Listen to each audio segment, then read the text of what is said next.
Contingency. ఎలా రాస్తానంటే simple, చూడండి వెరీ సింపుల్ వే ఏమంటాను,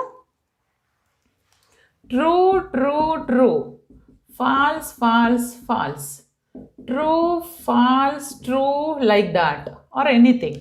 చూడండి, the resulting column is true, that is tautology. The resulting column is total false, that is the contradiction. If the resulting having neither, it may be tautology nor it may be contradiction, means combination of true false, that is called the contingency. This is the way you have to solve the problems. Okay, ఇది మనకి long అడుగుతారండి, వీటి మీద కొన్ని problems చేద్దాము. Okay, వీడియోని చివరి వరకు చూడండి, స్కిప్ చేయొద్దు, ఫాస్ట్ ఫార్వర్డ్ చేయొద్దు. నేను చెప్పే each and every point is very important for your examination point of view. ఓకేనా, next will move for problems.